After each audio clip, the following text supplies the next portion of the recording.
अस्सलाम वालेकुम। उम्मीद है आप सब लोग खैरियत से होंगे। ये है वो खतरनाक मोड़ जिससे पाकिस्तान गुजर रहा है। जब से हम बड़े हुए हैं यही सुनते आ रहे हैं कि पाकिस्तान के हालात बड़े नाजुक हैं और पाकिस्तान जो है वो एक खतरनाक दौर से गुजर रहा है। तो हमने सोचा आपको वो खतरनाक दौर और खतरनाक मोड़ दिखा दें जिससे पाकिस्तान गुजर रहा है। खैर मुआशी तौर पर तो थोड़ी फ़िक्रमंदी की ज़रूरत है चूँकि हालात थोड़े दगरगूं हैं, लेकिन इसकी ज़िम्मेदारी भी हमारे ऊपर ही आयद होती है चूँकि जब वोट देने का मामला आता है तो हम आँखें बंद करके ठप्पे लगाते हैं और फिर अगले 5 साल कुढ़ते रहते हैं। जाने दें यार हम कुछ और बात करते हैं। एक लंबे पॉज़ के बाद आपसे मुलाकात हो रही है। ख़ैर इस पॉज़ के पीछे भी एक कॉज़ था। अगरचे ये हमारा लॉस था क्योंकि इतने लंबे अरसे तक अपनी ऑडियंस से डिस्कनेक्ट रहना ये हम जानते हैं इट इज़ नॉट गुड लेकिन फिर भी we are back. Welcome back to another vlog. Papers के बाद हमने खूब ठंड प्रोग्राम मनाया। मैं, फ़खरी और समी क्रिकेट खेलने निकले बगैर बैट और बॉल के। कुछ हमने क्रिकेट खेली, एन्जॉय किया। कुछ पठान भाइयों की मेहरबानी जिन्होंने अपने साथ हमें खिलाया क्रिकेट। उसके बाद हम आगे बढ़े तो आगे हमें एक कबड्डी का अखाड़ा नज़र आया। क्रिकेट खेलने के बाद अब जो है हम कबड्डी खेलने वाले हैं। फ़खरी जैकेट उतारो यार। हाँ, आहिस्ता-आहिस्ता वार्म उतारो। अप हो रहा हूँ। वार्म अप हो जाओ। जी हाँ, हम पंजाब में नहीं हैं। This is Gulberg Greens Islamabad और यहाँ कबड्डी का अखाड़ा देख के यकीनन हमें हैरानी हुई जहाँ पर 2 टीम्स आपस में मद्दे-मुकाबिल थे। छोटे-बड़े, मोटे, पतले और तगड़े किस्म के पहलवान जो है, हर किस्म की वैरायटी वहाँ मौजूद थी। वो आपस में ज़ोर आज़माई कर रहे थे। एक ज़बरदस्त गेम देखने को मिली। अभी हमने क्रिकेट भी खेल लिया, कबड्डी भी खेल लिया है। बहरहाल हमने एन्जॉय किया है और अभी हम वापस जा रहे हैं। मेरी टोपी गिर गई थी चलते-चलते। बाइक पे कैप पहन के नहीं आना चाहिए, अभी बाइक गिरने वाला था। अब समी याद में रखना यार। खैर छोड़ें यार, आप सुनाएं सर्दियाँ कैसी गुजर रही हैं? मैं तो सर्दियों के आगाज़ में विंटर्स ज़िंदाबाद के नारे लगाकर थोड़ा फँस गया था। मेरी जो पिछली वीडियो थी वो विंटर्स के हक़ में थी और मैं बहुत सारे दलाइल देने की कोशिश की थी। एनीवेज़ हर मौसम के अपने जो है वो प्रोज़ एंड कॉन्स होते हैं। इंसान किसी हालत में भी पूरी तरह से खुश नहीं होता। सर्दियों का नुकसान जो हमें लगा वो ये कि कंबल आपकी जान नहीं छोड़ता और कंबल की कुर्बत आपको कायल बना देती है और फिर आपके बहुत सारे काम डिले होते रहते हैं और आपको प्रोक्रेस्टिनेशन के ऊपर एक लंबा-सा लेक्चर सुनना पड़ता है मोटिवेट होने के लिए। एनीवेज़ इसी सर्दी के मौसम में हम अपने चंद दोस्तों को लेकर मरी गए। इसमें बर्गर्स भी शामिल थे और कुछ पंजाबी बैकग्राउंड के हामिल लड़के भी शामिल थे। मरी में सर्दी कैसी होती है, सर्दी में वहाँ लोग कैसे रहते हैं, बर्फ़ क्या चीज़ होती है और इस हवाले से बहुत सारे लोगों के अंदर जो है वो एक तजस्सुस सा पाया जाता है। तो हम अपने दोस्तों को लेकर मरी गए। ओसिया स्टॉप पर उतरे, वहाँ से पैदल जो है वो हाइकिंग करके हम अपने गाँव नमबुद्याल गए। वहाँ जाकर हमने रेस्ट किया। खाने का इंतज़ाम हमने किया हुआ था, शोएब ने अपने कुकिंग के जोहर दिखाए और बड़े प्रोफ़ेशनल अंदाज़ में उसने पहले टिक्के जो है वो तैयार किए, मसाले-वसाले लगाकर और फिर उसने रख दिए और शाम को बॉनफायर भी हुई और सबसे मज़े की बात ये है कि अंगीठी ने हमको हैरान किया कि किस तरह से नलका ऊपर से छत से जाके निकल रहा है और यहाँ पे कमरा एकदम जो है वो इतना गर्म हो गया है। खाने के बाद अब्दुल कादिर ने हमें चाय पिलाई, मौसूफ़ शादीशुदा हैं और ज़बरदस्त किस्म की चाय चीख-चीख कर उनके तजर्बे के बारे में हमें बता रही थी।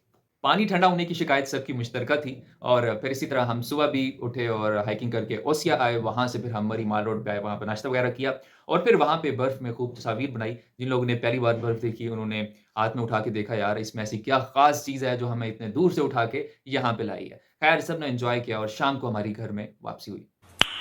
नाइस। कासिम अली शाह साहब से आप सब लोग वाकिफ़ होंगे। आजकल वो सोशल मीडिया ब्रिगेड के ज़ेर-ए-ताब हैं। ख़ैर उन्होंने वट्टा मारा है, अब तो सहना भी पड़ेगा। एनीवेज़ वो कहते हैं कि इशफ़ाक़ अहमद साहब उनसे कहने लगे कि आप अपने अंदर का बच्चा मरने मत देना। शाह साहब कहते हैं कि ये कैसे पता चलेगा कि मेरे अंदर का बच्चा अभी ज़िंदा है? तो इशफ़ाक़ साहब कहते हैं कि बच्चा हमेशा सीखता है, वो नई चीज़ लर्न करने की कोशिश करता है और फिर उसे अप्लाई करता है। नंबर 2 बच्चा मुस्कुराता है, उसे छोटी-सी भी वजह मिल जाए मुस्कुराने की, तो वो हँसता है, मुस्कुराता है। तो आप भी हँसिए और मुस्कुराइए। आजकल जो हम देखते हैं इर्द-गिर्द लोग जो है, बड़ी से बड़ी वजह भी आ जाती है, लेकिन उनके चेहरे के ऊपर उस तरह की वो मुस्कुराहट नहीं आती। तो हँसना, मुस्कुराना चाहिए। हालाँकि रसूल सल्लल्लाहु अलैहि वसल्लम की हदीस भी है, ये नेकी भी है और मेडिकली अगर आप देखें, तो आपके जो फेशियल मसल्स हैं, उनको अगर आप पूरी तरह एक्टिव रखना चाहते हैं, तो हँसना और मुस्कुराना ज़रूरी है और ये एक पॉज़िटिव पर्सनैलिटी की एक निशानी भी होती है जो ज़रूरत के टाइम हँसने हर वक़्त हँसना नहीं चाहिए, लेकिन बहरहाल ये हँसना, मुस्कुराना और चेहरे के ऊपर मुस्कुराहट जो है, ये बहरहाल ज़रूरी होती है।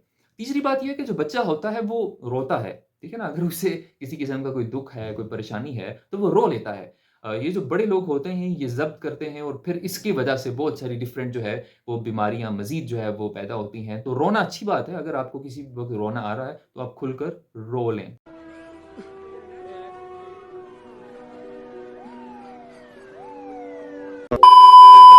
That was a little message for all of us और हमारे तवील दौरानिए की डिग्री अपने इख्तितामी मराहिल में दाखिल हो चुकी है और इसकी अलविदाई तकरीबात का आगाज़ भी हो चुका है। इसका मतलब ये है कि हमारे बहुत सारे जो क्लास फेलोज़ हैं, वो शादी के बंधन में बंध रहे हैं और आहिस्ता-आहिस्ता जो है वो अपनी तरफ से ट्रीट भी दे रहे हैं। इसी सिलसिले की एक कड़ी ये थी कि कुछ दिन कबल बिलाल और अब्दुल कादिर ने बर्थ कराई के ऊपर एक शानदार ट्रीट दी और हम सब ने खूब एन्जॉय किया। आखिर में एक बड़ी ही इम्पोर्टेंट बात, पाकिस्तान की सियासत के ऊपर जिनकी नज़र है, वो जानते हैं कि पिछले दिनों एक बड़ा ब्रेक थ्रू हुआ है। पाकिस्तान की सियासत के अंदर पीटीआई और पीडीएम की लड़ाई चल रही है।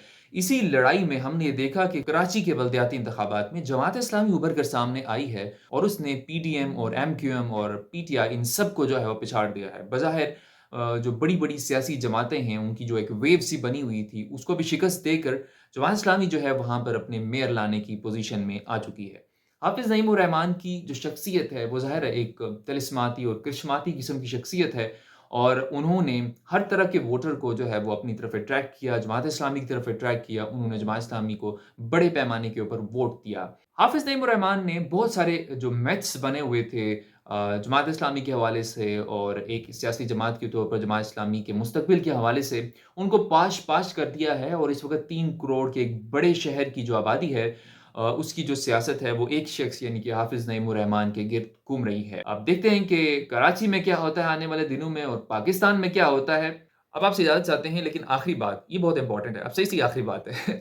बच्चे को जैसा भी माहौल देना, वो वैसा हो जाता है, ठीक है? बच्चे को तब्दील करना, उसकी आदत को तब्दील करना मुश्किल नहीं होता। आप उसको जैसा माहौल फ़राहम करेंगे, उसकी ग्रोथ उसी तरह की होगी। लेकिन एक अडल्ट जिसकी आदत पुख्ता हो चुकी हैं, उसको तब्दील करना थोड़ा मुश्किल होता है। उसके ऊपर मेहनत करनी पड़ती है।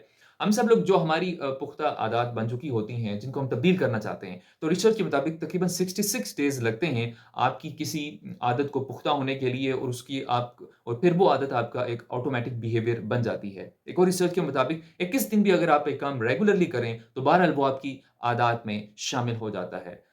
हाँ, हम सब लोग जो है वो ज़ाहिर है ये चाहते हैं कि हमारी पर्सनैलिटी ग्रूम करे, उसके अंदर से बहुत सारी जो चीज़ें हैं वो माइनस हों और बहुत सारी ऐड हों। तो बहरहाल बीइंग एन एडल्ट हमें कोशिश करनी पड़ेगी।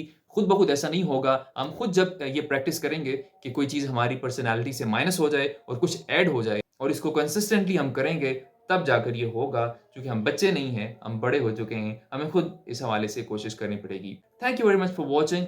Kindly like the video, subscribe the channel and keep watching, keep supporting. अल्लाह हाफ़िज़।